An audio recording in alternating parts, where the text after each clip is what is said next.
Waxaa lagu tiriyaa biyo-dhacdooyinku inay yihiin kuwa ugu quruxda badan meeraha dhulka ah.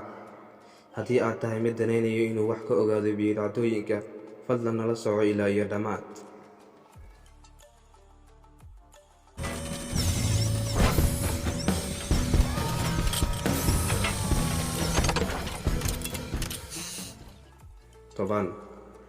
Biyo-dhacdooyinka Angel ee Venezuela. Waxay ka bilaabataa biyo-dhacdadan buurta Tipoyo korkeeda, taasoo lagu tiriyo inay tahay kuwa ugu dheer caalamka. Biyaha ayaa ka soo daata sidii roobkii meel dhererkeedu gaarayo 973 mitir. Waxaa lagu tiriyaa biyo-dhacdooyinkan inay ka dheer yihiin 17 jeer biyo-dhacdooyinka Niagara. Marka ay soo jaraan biyaha masaafo aad u dheer, dhulka ayay soo gaaraan sidii roobkii iyagoo u da'aya. Waxaa ka muuqda subaxii markay qoraxdu qabato qaanso-roobaad. 9. Biyo-dhacdaha Colati Cavallo. Waxay ka soo daataan biyahani meel dhererkeedu gaarayo 500 mitir, wuxuuna ku yaalaa gobolka California. Inta lagu guda jiray bishii Febraayo, waxaa la arkay markay qabatay qoraxdu inay ka muuqato midab oranji ah, waxaana lagu tilmaamay inuu yahay webi volkaano ah oo ku darsamay webiyaha. 8. Biyo-dhacdooyinka siman. Waqooyi bari ee waddanka Australia ayaa waxaa dhaca biyo-dhacdooyin qurux badan kuwaasoo ah kuwo dhulka socda oo aan meel ka soo daadanayn. 7. Biyo-dhaca godka gudihiisa. Waxaa lagu magacaabaa biyo-dhacdooyinka Ruby. Wuxuu dhacaa god gudihiisa oo ku yaalla waddanka Mareykanka. Wuxuu gaarayaa dhererkiisa 45 mitir. Waxaa lagu tiriyaa inuu yahay biyo-dhacdooyinka dhulka hoostiisa midka ugu dheer. 6. Biyo-dhicihii ka hooseeyay badda. Masaafo 2000 kiiloomitir ah ee xeebta koonfur bari ee Afrika. Waxaa dhacda jasiiradda Mauritius, taasoo leh biyo-dhacdo ka hooseysa biyaha. Run ahaantii marka aad ka eegto kor, waxaa kuu muuqanaya qurux aad jeclaanayso oo aad iyo aad u qurux badan. Waa sidii biyo-dhacdo ka hooseysa biyaha. 5. Biyo-mareenka Foorara. Diidmada sharciyada cufis jiidadka.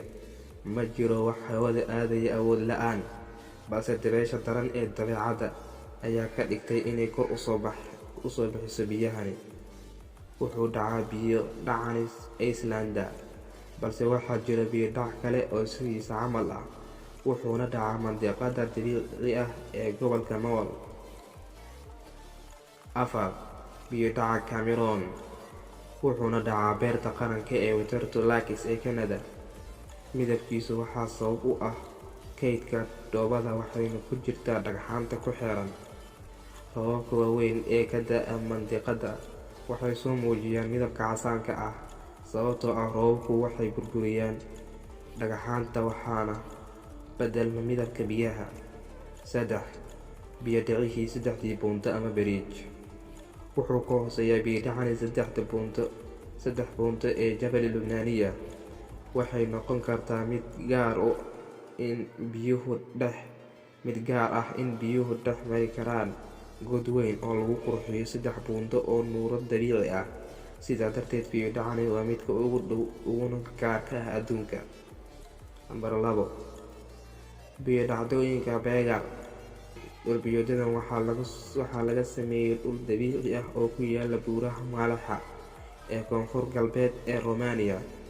Waxaa lagu tiriyaa inay tahay biyo-dhacdooyinka ugu quruxda badan caalamka, maxaa yeelay biyaha waxay ka soo daataan mandiqad furan waxayna ku dhammaataa xaddi badan oo biyo kiristaal ah kadib markay biyuhu maraan dhagxaanta halka ay daadsan yihiin. 1. Biyo-xireenka Monticello. Wuxuu dhacaa waqooyi galbeed California ee Mareykanka. Wuxuu jiitaa biyaha awooddiisa zaa'idka ah awgeed, waxaana loo yaqaanaa godkii weynaa, wuxuuna gaarayaa qadarkiisa 20 mitir.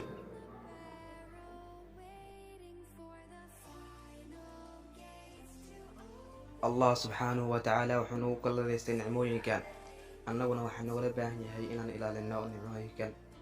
haddaba daawade teebaa ku cajib gelisay fadlan noogu reeb commentiga waan tixgelin doonaa fikradiina iyo aaraadiina fadlan haddii aad tahay qof nagu cusub subscribe saar channelka like saar videoga sina sheegay si u gaaraan asxaabtaada mahadsanid